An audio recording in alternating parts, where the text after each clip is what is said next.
نحمده ونستعينه ونستغفره ونعوذ بالله من شرور أنفسنا ومن سيئات أعمالنا من يهده الله فلا مضل له ومن يضلل فلا هادي له أشهد أن لا إله إلا الله وحده لا شريك له وأشهد أن محمدا عبده ورسوله يا أيها الذين آمنوا اتقوا الله حق تقاته ولا تموتن إلا وأنتم مسلمون يا أيها الناس اتقوا ربكم الذي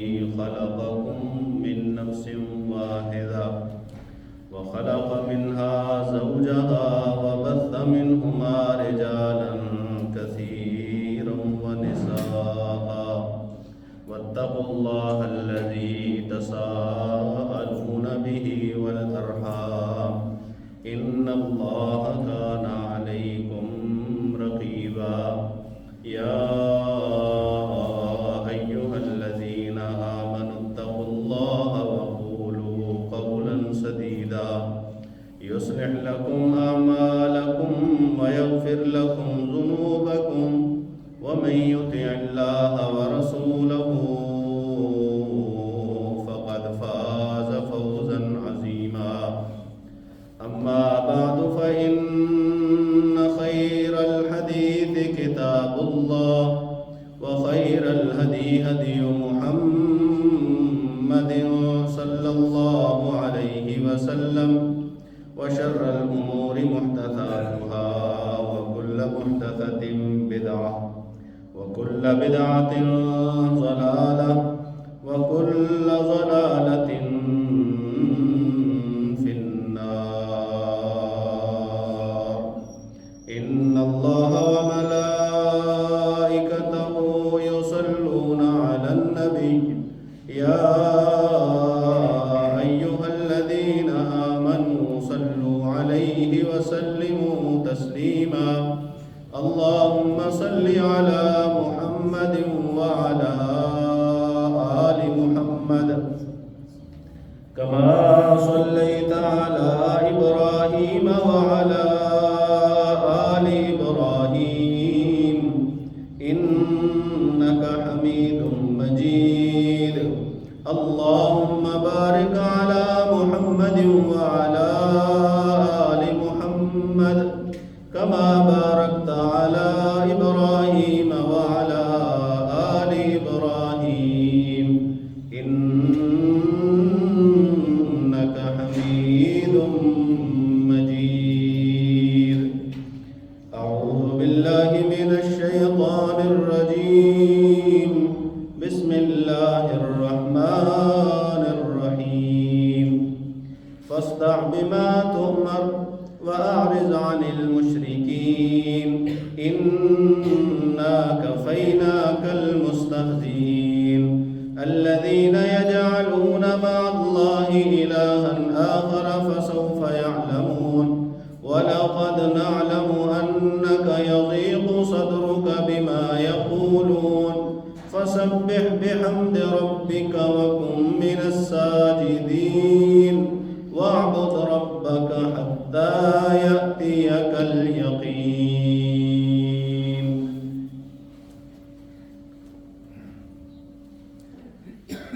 پچھلے خطبہ جمعہ میں ہم نے بات یہاں پہ ختم کی تھی کہ رسول اللہ صلی اللہ علیہ وآلہ وسلم کی جو ابتدائی دعوت تھی وہ پوشیدہ تھی، خفیہ تھی، اعلانیہ نہیں تھی،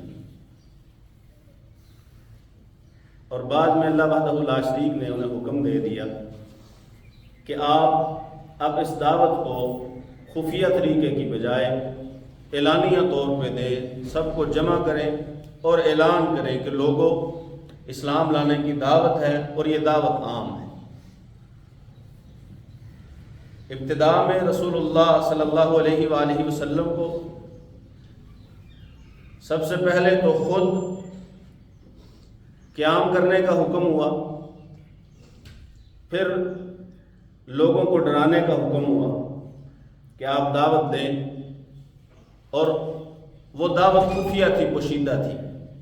جیسے سورہ مدثر کی ابتدا میں اللہ فرماتے ہیں یا ایھا المدثر قم فانذر وربک فکبر، اے چادر اوڑھنے والے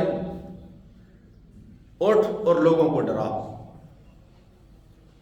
اور جو تیسرا مرحلہ تھا دعوت کا وہ انذر عشیرتک الاقربین، سورہ شعراء میں اللہ وحدہ لا شریک نے اس کا تذکرہ کیا ہے کہ آپ اپنے جو قریبی عزیز ہیں، رشتہ دار ہیں، ان تک یہ دعوت پہنچائیے، انہیں ڈرائیے کہ یہ جو شرک ہے یہ تمہیں جہنم میں لے جائے گا، اور ان کے سامنے اللہ کے احکامات پیش کیجیے، اپنی نبوت کی دعوت دیجیے۔ اور جو آخری مرحلہ تھا وہ یہ تھا فاصدع بما تؤمر، جس کا یہاں سورہ ہجر میں اللہ وحدہ لا شریک نے تذکرہ فرمایا کہ اب آپ کو جو جو حکم دیا جاتا ہے اسے آپ کھل کے بیان کر دیجیے۔ یا ایھا الناس یا ایھا الرسول بلغ ما انزل الیک من ربک، اے پیغمبر جو بھی آپ کی طرف اتارا گیا ہے نا اسے آپ بس پہنچا دیجیے لوگوں تک۔ اب رکاوٹیں تو خفیہ دعوت میں بھی تھی، جب دعوت پوشیدہ تھی تھوڑے سے لوگوں کو پتا تھا، رسول اللہ صلی اللہ علیہ وسلم کو اس وقت بھی رکاوٹوں کا سامنا تھا، مشکلات اس وقت بھی تھی، لوگ اس وقت بھی باتیں کرتے تھے۔ اب جب یہ حکم دیا جا رہا ہے کہ آپ کھل کے لوگوں کو اسلام کی طرف بلائیے، تو ظاہر ہے رسول اللہ صلی اللہ علیہ وآلہ وسلم کے دل میں یہ خیال تو آیا ہوگا کہ پوشیدہ خفیہ دعوت دینے میں، سلیکٹڈ بندوں کو بلا کر ان کے سامنے پیغام رکھنے میں اتنی مشکلات ہیں، اور اب یہ جو اعلان عام کرنا پڑے گا اس کے بعد تو یہ مشکلات اور بڑھ جائیں گی۔ تو اللہ وحدہ لا شریک نے اگلی ہی آیت میں فرمایا انا کفیناک المستہزئین، کیونکہ مالک کو بھی علم تھا کہ جب یہ دعوت، جب شرک سے ممانعت، جب اللہ وحدہ لا شریک کی طرف بلاوا یہ سر عام کیا جائے گا تو لوگ تو مخالفت کریں گے۔ سب سے پہلی جو مخالفت ہے وہ مذاق اڑانے کی شکل میں سامنے آئے گی، رسول اللہ صلی اللہ علیہ وآلہ وسلم کا مذاق اڑایا جائے گا۔ اللہ نے فرمایا انا کفیناک المستہزئین، یہ تو ہمیں پتہ ہے کہ لوگ مذاق اڑائیں گے، باتیں کریں گے، استہزاء کریں گے، ٹھٹھا کریں گے، آپ کی دعوت کو، آپ کو ہلکا سمجھیں گے، لیکن آپ کو پریشان ہونے کی ضرورت نہیں ہے، کیونکہ ان کے مقابلے میں ہم آپ کو کافی ہو جائیں گے، ان کی پرواہ کرنے کی ضرورت ہے۔ جہاں اللہ نے یہ کہا ہے کہ آپ تبلیغ کو بس پیش کر دیجئے، جو اللہ نے کہا ہے دیجئے، معاملہ رہا لوگوں کا، واللہ یعصمک من الناس، لوگوں سے آپ کی حفاظت کرنا یہ اللہ کا کام ہے۔ آپ کا کام ہے کہ آپ دعوت دین دیجئے۔ انا کفیناک المستہزئین، مذاق تو لوگ اڑائے، اور وہ دعوت کا ابتدائی مرحلہ ہی تھا اعلانیہ دعوت کا، جب ابو لہب نے پورے مجمع کے سامنے رسول اللہ صلی اللہ علیہ وسلم کے لیے نازیبا الفاظ استعمال کیے، تبا لک یا محمد کہا، لہذا جمعتنا، تو اللہ وحدہ لا شریک نے قرآن مجید میں سورہ مبارکہ اتار دی، اس سورت کا نام سورۃ اللہب ہے۔ اللہ وحدہ لا شریک فرماتے ہیں میرے پیغمبر کے بارے میں نازیبا الفاظ استعمال کرنے والے اور میرے پیغمبر کے لیے تباہی و بربادی اور ہلاکت کی بد دعا کرنے والے، تبت یدا ابی لہب و تب، ابو لہب اس کے دونوں ہاتھ تباہ و برباد ہو جائیں اور یہ خود بھی برباد ہو جائے۔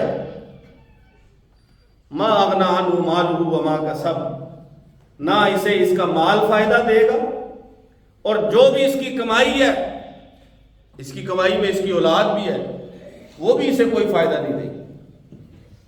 سیصلی نارا ذات لہب، یہ تو دنیا میں بد دعا ہو گئی، ساتھ ہی اللہ فرماتے ہیں ان قریب شعلوں والی آگ میں داخل ہو۔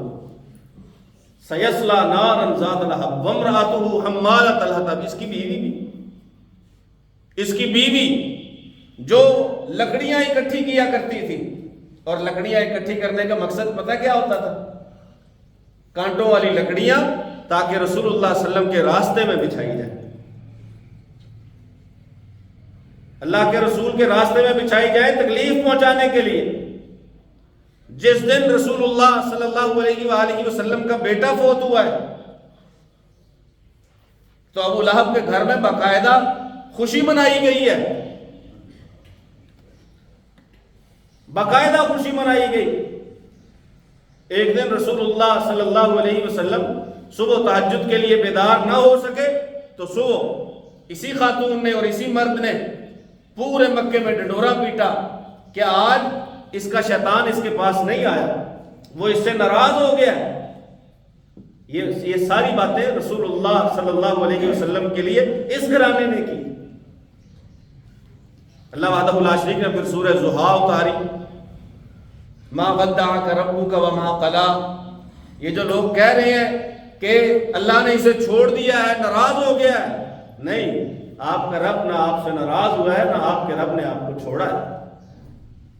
آپ کے رب نے تو اس وقت نہیں چھوڑا جب آپ یتیم پیدا ہوئے تھے، الم یجدک یتیما فآویٰ، آپ کو راہ کی تلاش میں پایا تو راہ دکھائی، یتیم تھے تو آپ کو جگہ دی، آپ کے پاس مال نہیں تھا، اس نے حضرت خدیجہ رضی اللہ تعالی عنہا سے شادی کرنے کے بعد آپ کو مالدار کر دی۔ رسول اللہ صلی اللہ علیہ وسلم کا نہ صرف یہ کہ ایسے مذاق اڑایا گیا، بلکہ اللہ کے رسول صلی اللہ علیہ وآلہ وسلم کے نام بگاڑے گئے، نام بگاڑے گئے۔ اور اللہ وحدہ لا شریک یہاں سورہ ہجر میں فرماتے ہیں وَلَقَدْ نَعْلَمُ أَنَّكَ يَضِيقُ صَدْرُكَ بِمَا يَقُولُونَ، اے پیغمبر ہمیں اس بات کا بخوبی علم ہے کہ جو یہ لوگ باتیں کرتے ہیں نا، اس سے آپ کا سینہ تنگ ہوتا ہے، دل میں آپ تنگی محسوس کرتے ہیں۔ رسول اللہ صلی اللہ علیہ وآلہ وسلم کو تکلیف ہوتی تھی، دکھ ہوتا تھا کہ میں ان کی خیر خواہی کی بات کروں، میں انہیں جہنم سے بچانے کی بات کروں، اور یہ لوگ میرے نام بگاڑتے ہیں، یہ لوگ میرے نام بگاڑے۔ حضرت ابوبکر صدیق رضی اللہ تعالیٰ عنہ رسول اللہ صلی اللہ علیہ وسلم کے پاس آ گئے، اللہ کے پیغمبر صلی اللہ علیہ وآلہ وسلم، پہلے تو یہ برا بھلا کہتے تھے، آپ کا نام لے کر محمد کہا کرتے تھے، اب انہوں نے نام بگاڑ دیا ہے، مزمم کہتے ہیں، مزممن عصینا ودینہ قلینا وامرہ ابینا۔ یہ اشعار ایسے کہے جا رہے ہیں۔ اللہ کے رسول صلی اللہ علیہ وآلہ وسلم نے بات سنی، ابوبکر صدیق رضی اللہ تعالیٰ عنہ کو تسلی دی، اور رسول اللہ صلی اللہ علیہ وآلہ وسلم کا حوصلہ اس قدر بلند تھا کہ جب بھی کوئی پریشان ہو کے رسول اللہ صلی اللہ علیہ وسلم کے پاس آیا، اللہ کے پیغمبر نے اس کی پریشانی میں اضافہ نہیں کیا، نہ خود اپنی پریشانی میں اضافہ ہونے دیا، بلکہ تسلی دی ہے، حوصلہ دیا ہے۔ غار ثور والا آپ واقعہ پڑھ لیں، ابوبکر صدیق رضی اللہ عنہ کس قدر پریشان ہے، شدید پریشان، یہاں پہنچ گئے، اگر اپنے پاؤں کی طرف دیکھیں تو ہم پکڑے جائیں گے۔ قرآن میں اللہ کہتا ہے اِذْ يَقُولُ لِصَاحِبِهِ لَا تَحْزَنْ إِنَّ اللَّهَ مَعَنَا، پیغمبر کہہ رہے تھے اپنے ساتھی کو پریشان ہونے کی ضرورت ہی نہیں ہے، إِنَّ اللَّهَ مَعَنَا، اللہ ہے ہمارے ساتھ، إِنَّا كَفَيْنَاكَ الْمُسْتَهْزِئِينَ، دکھ تو ہوتا تھا رسول اللہ صلی اللہ علیہ وسلم کو باتوں کا، پریشانی تو ہوتی تھی رسول اللہ صلی اللہ علیہ وسلم کو باتوں کی۔ اللہ کے رسول صلی اللہ علیہ وآلہ وسلم اگر کسی کو دعوت جا کے دیتے اور وہ نہ مانتا، رسول اللہ صلی اللہ علیہ وسلم کو شدید دکھ ہوا کرتا تھا۔ لعلک باخع نفسک الا یکونوا مؤمنین فلعلک باخع نفسک علی آثارہم ان لم یؤمنوا بہذا الحدیث اسفا۔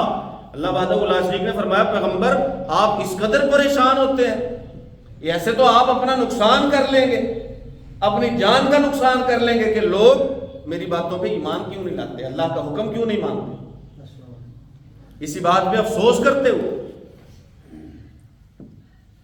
اللہ کے پیغمبر کو دکھ ہوتا تھا۔ ابوبکر صدیق رضی اللہ عنہ آ گئے، اب تو محمد نہیں کہتے، اللہ کے پیغمبر مزمم کہتے ہیں اور برا بھلا بھی کہتے ہیں۔ رسول اللہ صلی اللہ علیہ وآلہ وسلم نے فرمایا گالیاں وہ مزمم کو دیتے ہیں، میں مزمم تو ہوں نہیں، مجھے تو میرا تو نام اللہ نے محمد رکھا ہے صلی اللہ علیہ وآلہ وسلم، میرا نام اللہ نے محمد رکھا ہے، اور محمد نام ایسا ہے کہ اس کو اگر نام یہ لیں اور گالیاں دیں، یہ ایسا نام ہے جس کو گالی جاتی نہیں ہے۔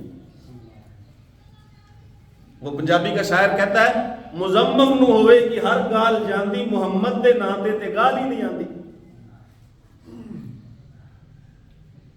وہ کہا کرتے تھے مزممن عصینا، رسول اللہ صلی اللہ علیہ وسلم نے فرمایا اس میں پریشانی کی بات کیا ہے؟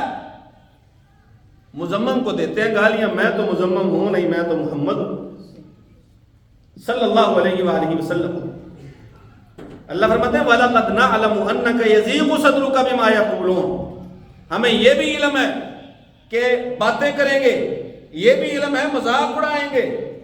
یا حسرتاً علی العباد ما یأتیہم من رسول الا کانوا بہ یستہزئون، اللہ وحدہ لا شریک سورہ یاسین میں فرماتے ہیں ایسے بندوں پر بڑا افسوس ہے، مخلوق پر بڑا افسوس ہے کہ جب بھی ان کے پاس کوئی بھی پیغمبر آیا تو انہوں نے اس پیغمبر کا مذاق اڑایا، کبھی اس پیغمبر کی اپنی غربت کا مذاق اڑایا تو کبھی اس کے ساتھیوں کی غربت کا مذاق اڑایا،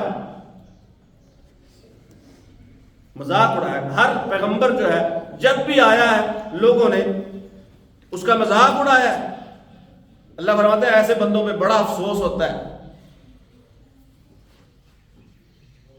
اللہ فرماتا ہے ہمیں علم ہے، مذاق بھی اڑائیں گے، باتیں بھی کریں گے، اور یہ بھی علم ہے کہ ان باتوں کی وجہ سے آپ کو تکلیف بھی ہوگی۔ نعلم انک یضیق صدرک، آپ کا دل تنگ ہوگا، آپ پریشان ہوں گے۔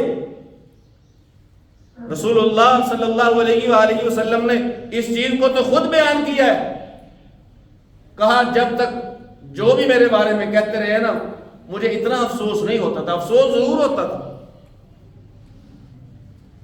کسی کے سامنے کہا کرتے تھے یہ کاہن ہے، کہانت کرتا ہے، نجوم کا علم ہے اس کے پاس، نجومیوں جیسی باتیں کرتا ہے۔ کوئی کہا کرتے تھے شاعر ہے، شعر کہتا ہے، ایک جیسے وزن والی آیتیں چیزیں بنا کے لے آتا ہے اپنی طرف سے اور کہتا ہے اللہ نے بھیجی ہیں۔ کچھ کہا کرتے تھے ساحر ہے، جادوگر ہے، جو جاتا ہے اس کا کلام سنتا ہے اسی کا ہو جاتا ہے، سیدھا سیدھا جادو ہے۔ اللہ کے رسول صلی اللہ علیہ وسلم نے فرمایا ساری باتیں کی گئی، لیکن جب یہ کہا گیا نا کہ یہ دیوانہ ہے، پاگل ہے، مجنون ہے، اس کو عقل کوئی نہیں، اس سے زیادہ مجھے دکھ کسی چیز کا نہیں۔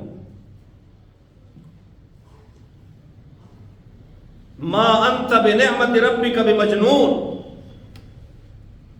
اللہ وحدہ لا شریک نے فرمایا اے پیغمبر صلی اللہ علیہ وسلم آپ پر اللہ کا بڑا انعام ہے، بڑی نعمت ہے، آپ دیوانے نہیں ہیں۔ اور یہ فرمان ایسے ہی نہیں اللہ نے اتارا بلکہ اس کے ساتھ پہلے قسمیں اٹھائی ہیں، نون والقلم وما یسطرون،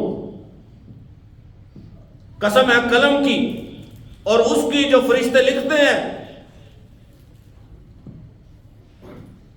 یہ اللہ کا آپ پر انعام ہے کہ آپ مجنون نہیں ہیں۔ یہ بات رسول اللہ صلی اللہ علیہ وسلم کو سب سے زیادہ دکھ دینے والی تھی۔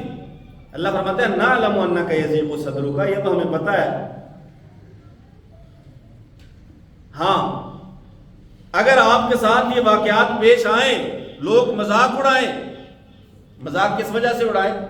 رسول اللہ صلی اللہ علیہ وسلم کسی کو اپنی ذات کی طرف تو بلا نہیں رہے تھے۔ ما کان لبشر ان یؤتیہ اللہ الکتاب والحکم والنبوۃ ثم یقول للناس کونوا عبادا لی من دون اللہ، یہ تو ہو نہیں سکتا کہ اللہ کسی کو نبوت عطا فرمائے، اللہ کسی کو رسالت عطا فرمائے اور پھر وہ لوگوں کو کہے آؤ بھائی میرے بندے بنو، اللہ کو چھوڑو میرے بندے بنو، یہ تو نہیں تھا۔ ولیکن کونوا ربانیین، لیکن انبیاء نے جب بھی دعوت دی ہے لوگوں کو اللہ کی طرف بلایا، ذات کی تو دعوت تھی نہیں، دعوت تو اللہ کی ہے، دعوت دین کی طرف ہے، دعوت اللہ کے احکام ماننے کی طرف ہے۔ اور یہ قرآن مجید میں رہنما اصول ہے ایسے بندے کے لیے جو بندہ دین کی خالص دعوت پیش کرے اور لوگ اس پہ باتیں کریں، دین کی دعوت پیش کرے، لوگ اس کا مذاق اڑائیں، دین کی دعوت پیش کرے، خالص لوگ اسے ہلکا سمجھے، خالص دین کی دعوت پیش کرے اور لوگ جو ہے اس کو تنگ کرے. یہ ان آیتوں میں بڑے رہنما اصول ہیں ایسے لوگوں کے لیے کہ دیکھو اللہ کے پیغمبر صلی اللہ علیہ وسلم کو اللہ کہہ رہا ہے اگر ایسی صورتحال کا سامنا ہو فَسَبِّحْ بِحَمْدِ رَبِّكَ وَكُن مِّنَ السَّاجِدِينَ، آپ نے اپنے رب کی تسبیح و تحمید میں لگ جانا، آپ نے اللہ کا ذکر کرنا ہے، آپ اللہ کا ذکر کیجیے. کیوں؟ ذکر سے اللہ وحدہ لا شریک آپ کی مدد فرمائے گا. جب ذکر کرو گے اللہ آپ کے اس پریشان دل کو جو مضطرب دل ہے، اضطراب میں ہے، شدید پریشان ہے، تنگ سینے کو اللہ وحدہ لا شریک ذکر کے ساتھ کھول دے. الا بذکر اللہ تطمئن القلوب، اللہ قرآن میں فرماتے ہیں کہ اگر کسی چیز سے دلوں کو اطمینان اور سکون ملتا ہے وہ صرف اللہ کا ذکر ہے، وہ اللہ کا ذکر ہے. اگر دل کا اطمینان چاہیے، دل کا سکون چاہیے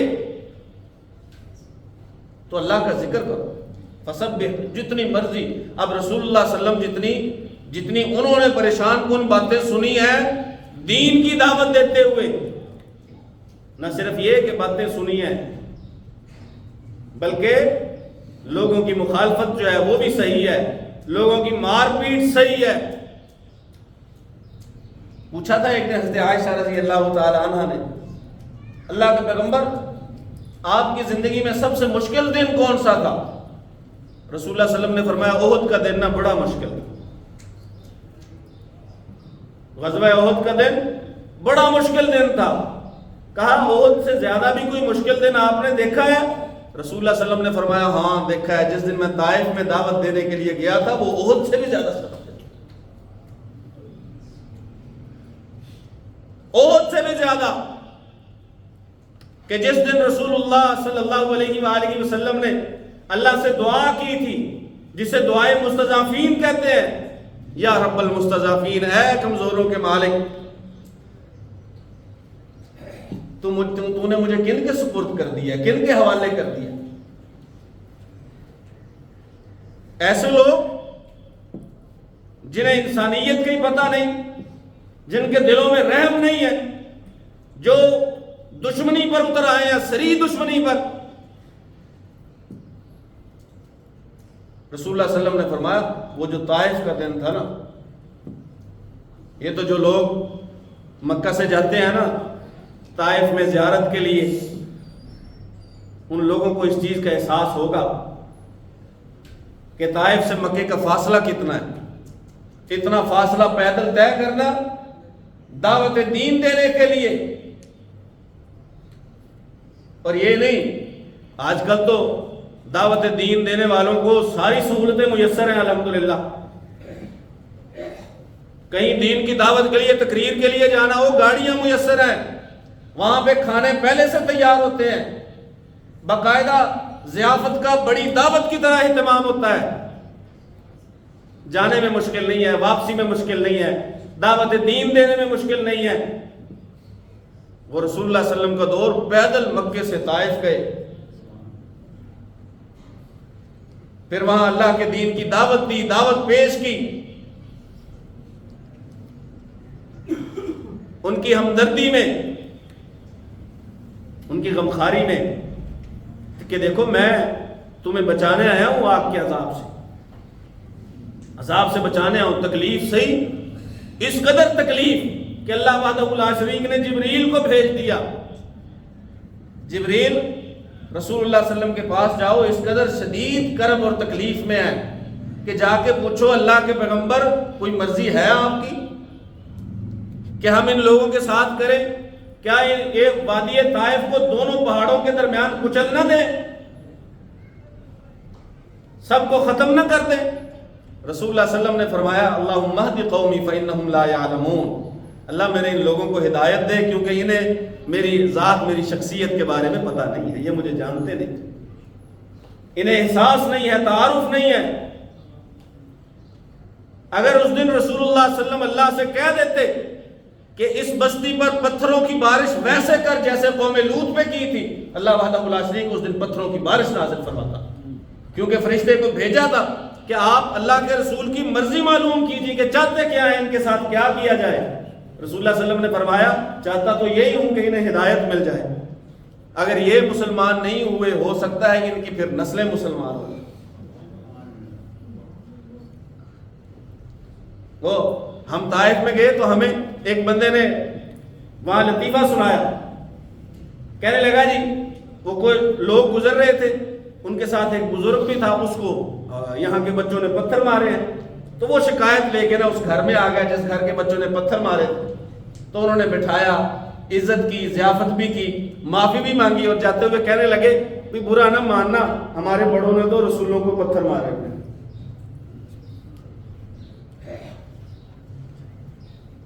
رسول اللہ صلی اللہ علیہ وسلم نے دعا کی اللہ انہیں ہدایت دے، انہیں میرا پتہ نہیں ہے۔ اور پھر لوگوں نے طائف میں وہ منظر بھی دیکھا کہ اگر کوئی طائف سے گزرا کرتا تھا، طائف مسلمان ہو گیا۔ رسول اللہ صلی اللہ علیہ وسلم نے غزوہ طائف بھی کیا ہے، غزوہ طائف بھی رسول اللہ صلی اللہ علیہ وسلم کے غزاوہ میں شامل ہے۔ جتنے غزوے اللہ کے پیغمبر نے کیے ہیں، غزوہ بدر ہے، احد ہے، حنین ہے، احزاب ہے، غزوہ فتح مکہ ہے، غزوہ طائف بھی انہی غزوات میں سے ایک ہے۔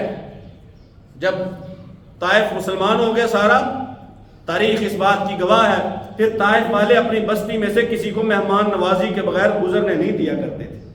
یہ رسول اللہ صلی اللہ علیہ وسلم کی دعا کا اثر تھا، یہ اللہ کے پیغمبر کی دعا کا اثر تھا۔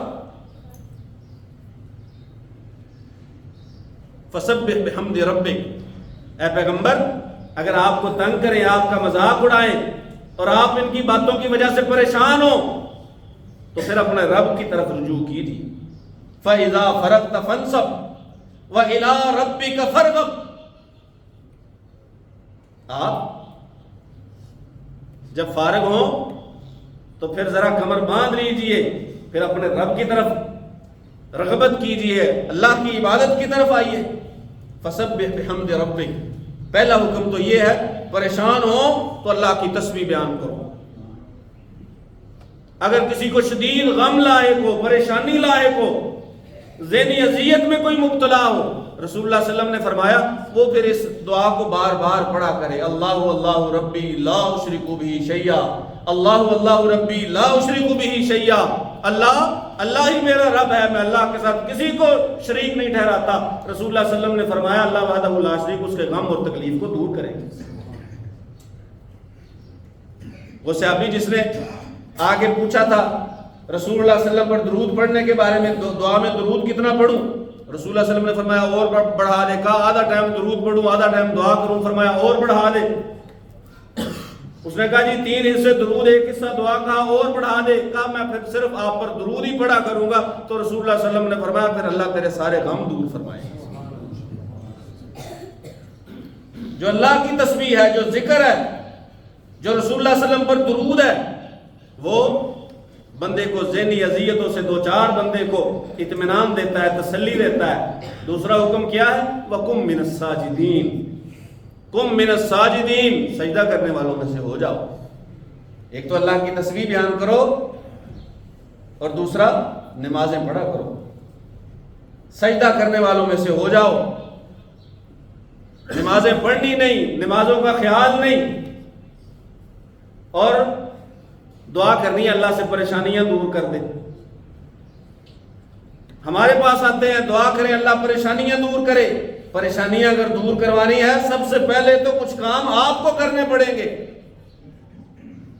اللہ کے ذکر سے خود جڑیے۔ گھر میں پریشانی ہے، بلا لو چند حافظوں کو، کھانا ہی کھلانا پڑے گا نا، تھوڑے بہت پیسے ہی دینے پڑیں گے، خود نہیں کرنا، خود نہیں کرنا، اپنی پریشانی کا ٹھیکہ بھی کسی کو دے دینا ہے کہ آپ آؤ،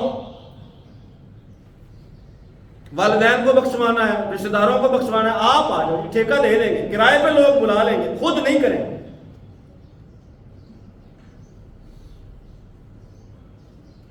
بلائے اپنے آباء و اجداد کے ایصال ثواب کے لیے ہیں حفاظ، خود بیچ میں خود پڑھنے والوں میں شامل نہیں ہیں۔